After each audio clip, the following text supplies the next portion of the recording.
Hey, what's going on, everybody? Derek here from M1 Realty, and I'm back with your October 2022 real estate market update for the Woodward Corridor. Let's get into it.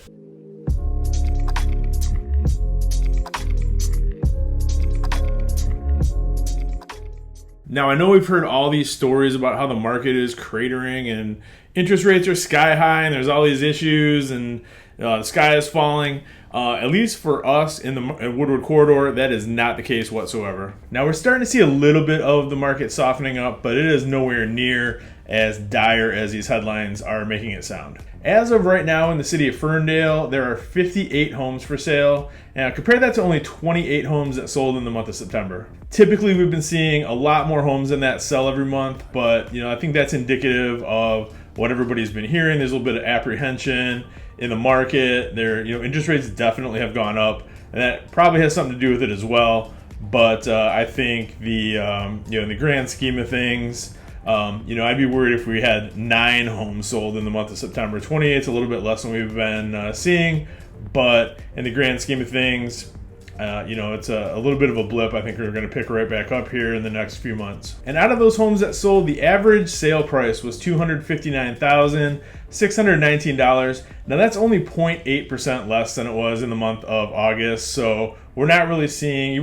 we're seeing fewer homes sell. We're not really seeing the price be affected by that at all, though. So even though we saw a 0.8% dip from the month of August to the month of September, we're still 12.5% higher than we were in September of 2021 on average sale price. And in Ferndale, homes are selling in an average of 28 days on the market, and they're selling for an average of 97.3% of asking price. So, those fears of a huge market collapse, we wouldn't be getting almost 100% of asking price on average if there was that big of a dip occurring in our market. And likewise, we've got right now 1.5 months worth of inventory on the market in Ferndale. And as I usually note, I've noted several times in these videos, 6 months of inventory is where I kind of draw the line of a balanced market between buyer and seller market. And we're not anywhere near that right now. It has gone up because for the past year, we've been tracking our inventory in the number of weeks, not the number of months. So now that we have 1.5 months worth of inventory, it's a little more than we've been seeing. That just helps buyers out. It gives them a little more choice and a little bit of breathing room for negotiation. Now in Hazel Park, we've got 63 homes on the market currently compared to 38 that sold in the month of September. Now, the average sale price in September in Hazel Park was $165,503. Now, that is an 8.4% dip versus the month of August, but it's still 11% higher than the sale price was in September of 2021. And in Hazel Park, homes are still selling in an average of 21 days, and they're getting an average of 98.9% of asking price.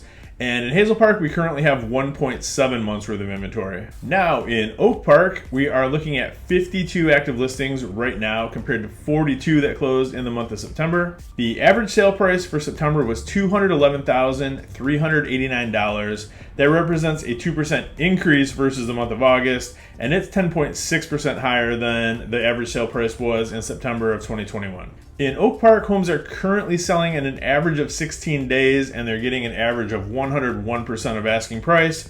And there is currently 2 months worth of inventory on the market in Oak Park. In Royal Oak, there's currently 191 homes on the market compared to only 91 that sold in the month of September.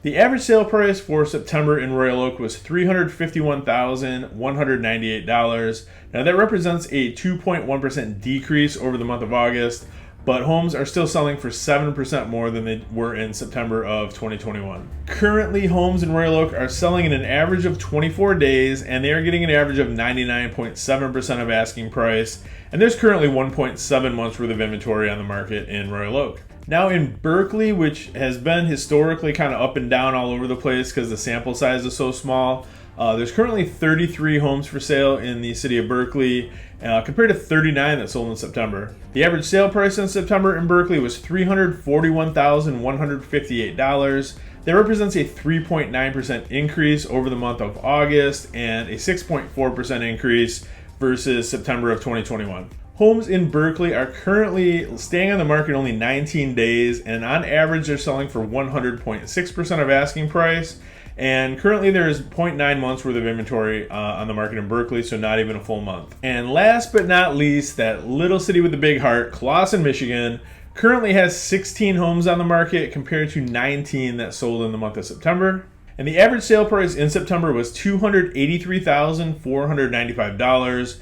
That represents a 10.4% increase versus the month of August. I know we were kind of keeping an eye on the market in August because we had dipped down a little bit more than I expected. We bounced right back in the month of September, and it represents a 4% increase versus September of 2021. Now in Clawson, homes are selling in an average of 18 days on market, and the sellers are getting an average of 99.9% of asking price, and there's currently 1.3 months worth of inventory on the market in Clawson. So Derek, in plain English, what does this all mean? Well, it means that, yes, the market is starting to shift a little bit, not anything crazy, nothing like we've seen in other parts of the country, which is why those headlines are, the sky is falling and we're in for a bubble and we're having a market collapse. We're not seeing any of that here. If you follow my YouTube channel, you'll know I post videos about this all the time. We just don't have the inventory in Metro Detroit to really trigger any kind of a housing recession or decrease in prices that's really significant. And until we do, I have a feeling we're going to be seeing kind of more of the same of this, where where a year ago we were seeing 2 weeks worth of inventory, houses were selling for 107% of asking price. Interest rates were so low that it was just we had first-time buyers, we had move-up buyers, move-down buyers, lateral move buyers. Like, it just made sense to buy with a 3% interest rate. And now, as of today, the prevailing interest rate for a 30-year fixed-rate mortgage is like 6.625%, which in the grand scheme of things, yes, it's a lot higher than it was a year ago. But the 40-year average for interest rates in the United States is 7.17%. So we're still sitting below average for where we were over the last 40 years. And my take on it is, unless you're looking to buy a house to fix it up and flip within the next 6 months, it really doesn't matter, because if you buy a house and rates go up, well then congratulations, you locked your home in at a lower interest rate. Whereas if you buy a house and rates go down, congratulations, you can refinance at any point in time. Same with prices. So congratulations, if prices go up, then awesome, you got a good deal on your house. You paid less than what it's worth, a year from now. Whereas, if prices do end up going down, which I don't see that happening, to an extent, maybe they'll flatline. I don't know. At any rate, so hypothetically, yes, if prices go down, so you're going to be in your house on average, the average person stays in their home for 7 years. 7 years from now, we're going to be through all this nonsense with inflation. We're going to have a handle on it. Interest rates will have gone down, which means home prices will start going back up. So our inventory issues, I seriously doubt will be resolved within the next 7 years, because builders aren't really building, and that's really the only place we're going to see inventory come from. Because so many of our homes got bought up by investors, 15 years ago during the Great Recession. Those homes won't be seeing the market again for a very, very long time, if at all. So, we're kind of dealing with what we have right now in our housing stock. It is what it is, and I don't see that changing significantly between now and, on a fairly long timeline. It's going to take a while to get back to where we were before the Great Recession in terms of inventory. But the good news is, for buyers, yes, interest rates are higher, but now we're below 100% in most of these cities for list price to sale price, meaning that you have the ability to actually negotiate a price down. Like the last 3 buyer deals that I did, we didn't pay full price, which is, I can't say that very often over the course of the last 2 years. We've had to kind of pull out all the stops and go, do whatever we could to get a house under contract. Now it's kind of like how it used to be before, everything went haywire and prices went way up. Now we can negotiate a price down. You can have an inspection based on the results of the inspection. Might be able to get the price down even further. Appraisals, knock on wood, are coming in pretty close to value on almost all these deals now, so we're not dealing with appraisal issues where we have to, do an appraisal guarantee over and above the appraised value.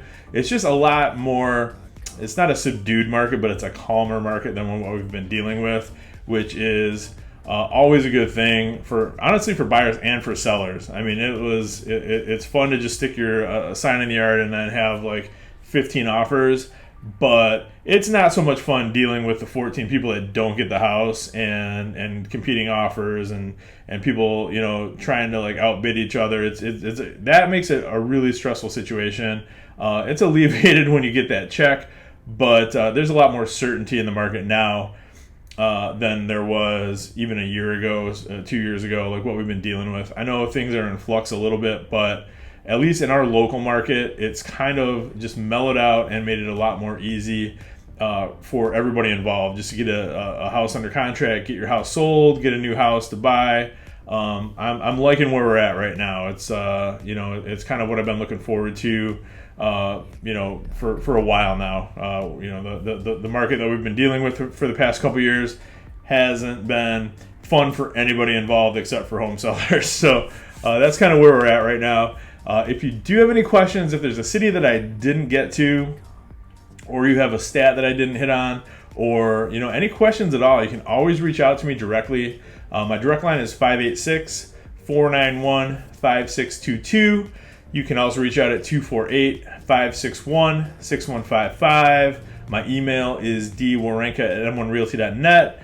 And, you know, any way you want to send it, you know, you can call me, text me, message me, Facebook Messenger, email, you name it. I respond quick. And I'm always going to give you the actual facts on the ground at the current time in our market. So once again, thank you so much, guys, for watching. Appreciate making these videos. I love answering the questions that you guys have from these. And if there's anything I can ever do for you, just reach out. We'll talk soon, and have a good one.